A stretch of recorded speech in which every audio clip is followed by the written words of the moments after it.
আবারও আমার নতুন রেসিপিতে আপনাদের স্বাগত। আজকে কলা গাছ থেকে থোড় কেটে সে থোড় একদম সাবেকি পদ্ধতিতে মা ঠাকুমা স্টাইলে কাটা থেকে রান্না সমস্তটাই আপনাদের সাথে শেয়ার করব।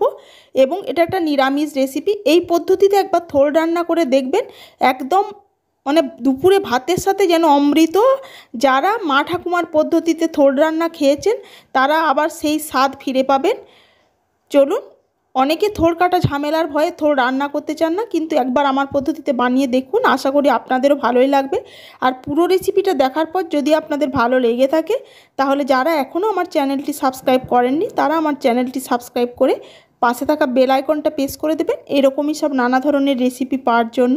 আর অবশ্যই কমেন্টের মাধ্যমে জানাবেন আজকের রেসিপিটা আপনাদের কাছে কেমন লাগলো। এই যে সবার প্রথমে থোড়ের যে ছালটা সেটা কেটে বের করে নিলাম। এবারে গোল গোল রিং করে কেটে নেব। আর আঙুলের সাহায্যে থোড়ের যে আঁশ সেটা একদম আমার ঠাকুমা যে পদ্ধতিতে থোড় কাটতো আমি সেটাই আপনাদের সাথে শেয়ার করছি। এই যে গোল করে রিং করে নিয়ে তারপরে সেটা আঙুলের মাধ্যমে পেঁচিয়ে নিয়ে তারপরে ঝিরিঝিরি করে কেটে নেব। ফিরে আসছি থোড়টা কেটে নেওয়ার পর। নমস্কার, সুরভি রান্নার তরফ থেকে সকলকে স্বাগত। আমি সুরভি আবার একবার চলে এসেছি আপনাদের মাঝে আমার নতুন একটা রেসিপি নিয়ে। থোড়টাকে দেখুন একদম মিহি করে কুচিয়ে কেটে নিয়ে ধুয়ে পরিষ্কার করে নিয়েছি। এবার এর মধ্যে দিয়ে দিলাম হলুদের গুঁড়ো আর অল্প একটু নুন। এবার দু হাতের সাহায্যে চটকে চটকে থোড়ের থেকে দেখবেন এই দু হাত দিয়ে চটকানোর পর জল বেরাতে শুরু করবে। নিয়ে এইভাবে থোড় থেকে যে জলটা সেটা বের করে ফেলে দেবো, কারণ এই জলটা কষা রান্নায় দিলে খেতে ভালো লাগবে না। তাই আগের থেকে এইভাবে চটকে নিয়ে তারপরে রান্নাটা করব। ওই যে বললাম সাবেকি পদ্ধতিতে রান্না করব। অনেকে প্রেসার কুকারে সেদ্ধ করে নিয়ে জলটা ফেলে দিয়ে করে, কিন্তু সেক্ষেত্রে খেতে অতটা সুস্বাদু লাগে না। এইভাবে সাবেকি পদ্ধতিতে যদি রান্না করেন দেখবেন দুপুরে ভাতের সাথে খেতে ভীষণ ভালো লাগছে। আজকে নিরামিষ এই থোড় ঘন্ট রেসিপি আপনাদের কাছে কেমন লাগছে অবশ্যই জানাবে। এইভাবে দুটো হাতের সাহায্যে চটকাতে থাকবো আর যে জলটা বেরাবে সেটা ফেলে দেবো। নিয়ে যতক্ষণ না কমে অল্প পরিমাণ হয়ে যাচ্ছে আর জল বেরাচ্ছে না ততক্ষণ অবধি এইভাবে চটকে নিয়ে তারপরে ফিরে আসছে। রান্নাটা করতে একদম বেশি টাইম লাগে না। করার আগে কাটাটাই একটু ঝামেলা আপনাদের কাছে মনে হতে পারে, কিন্তু আশা করি আপনাদের আজকের পর থেকে আর ঝামেলা লাগবে না। এবার কড়াইয়ে সর্ষের তেল দিয়ে দিলাম। তেলটা ভালো মতো গরম হয়ে গেলে এর মধ্যে ফোড়ন হিসেবে দিয়ে দিলাম গোটা জিরে আর একটা তেজপাতা আর একটা বড় সাইজের আলু ছোট ছোট কুচো করে কেটে নিয়েছি। ফোড়নটা ভাজা হয়ে যাওয়ার পর সেই আলুটা দিয়ে দিলাম। এবার আলুটা দিয়ে তেলের মধ্যে আলুটা ভাজা ভাজা করে নেব। শুধু তো আর থোড়ের তরকারি দিয়ে ভাত খাওয়া যাবে না, তাই অন্য দিকটা সামলাতে গিয়ে এই দিকটা আর আপনাদের সাথে শেয়ার করা হয়নি।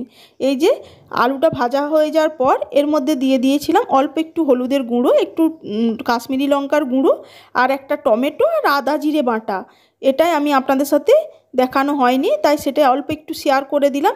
এবার সমস্ত কিছু দিয়ে আলুটা একটু কষিয়ে নিয়েছিলাম যতক্ষণ না আদা জিরের কাঁচা গন্ধ চলে যায়। এই যে সমস্তটাই ভাজা হয়ে গেছে। আপনারা হয়তো ভাববেন যে কী ব্যাপার দিদি আদা জিরে বাটাটা দেখালো দিল না, কারণ আগে দিয়েছিলাম আপনাদের সাথে, ওই যে বললাম শেয়ার করা হয়নি তাই ওটা দিয়ে দেখিয়ে দিলাম অল্প একটু।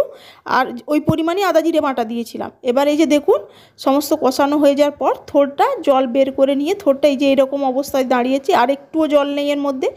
এবার এটা মশলার সাথে ভালোভাবে মিশিয়ে নেব। মেশানো হয়ে গেলে এর মধ্যে দিয়ে দেবো স্বাদ অনুযায়ী নুন আর অল্প একটু চিনি, কারণ নিরামিষ রান্না একটু মিষ্টি মিষ্টি খেতে ভালো লাগে। এবার সমস্ত কিছু মিশিয়ে নিয়ে গ্যাসের ফ্লেমটা মিডিয়ামে দিয়ে ঢাকা দিয়ে রান্নাটা হতে দেব। এইভাবে ঢাকা দেওয়ার কারণে থোড়টা দেখুন অনেকটা কমে গেছে এবং অনেকটা সেদ্ধ হয়ে গেছে। এবার যেটুকু বাকি আছে সেটুকু সেদ্ধ হওয়ার জন্য অল্প একটু জল দিয়ে দিলাম। আর নুন আর মিষ্টিটা আপনারা এই অবস্থাতেই চেক করে নেবেন। আর দিয়ে দেব চেরা কাঁচা লঙ্কা। এবার ঢাকা দিয়ে রান্নাটা হতে দেব। রান্না আমার একেবারেই তৈরি হয়ে গেছে। এই যে দেখুন থোড়ের জলটাও শুকিয়ে গেছে, আলু থোড় সমস্ত কিছু সেদ্ধ হয়ে গেছে, মাখো মাখো টাইপের হয়ে গেছে। এবার উপর থেকে নিরামিষ রান্না সেহেতু দিয়ে দিলাম অল্প গাওয়া ঘি আর গরম মশলা গুঁড়ো নিয়ে সমস্ত কিছু দিয়ে মিশিয়ে ঢাকা দিয়ে এটা নামিয়ে দুপুরবেলায় ভাতের সাথে সার্ভ করে দিলাম। আর ওই যে বললাম থোড় রান্না করতে যে অনেকটা টাইম চলে গেছে, আর আজকে দুপুরে ওই জন্য বেশি কিছু আর রান্না করিনি। এই যে আজকে দুপুরে থোড়ের তরকারি আর ডাল আলু সেদ্ধ আর ডিম ভেজে নিয়েছি গরম গরম। আজকে দুপুরে মেনু সেসব নিয়ে খাওয়া দাওয়া করতে বসে পড়েছি। দেখুন তো আজকে দুপুরের আয়োজন আপনাদের কাছে কেমন লাগলো। আজকে আমার এই নিরামিষ থোড়ঘন্ট রেসিপি যদি ভালো লেগে থাকে তাহলে একটা লাইক আর কমেন্ট করে পাশে থাকার অনুরোধ রইল। আজ তাহলে এটুকুই, আবার হাজির হয়ে যাব অন্য কোনো রেসিপির সাথে। সবাই ভালো থাকবেন, সুস্থ থাকবেন, ধন্যবাদ।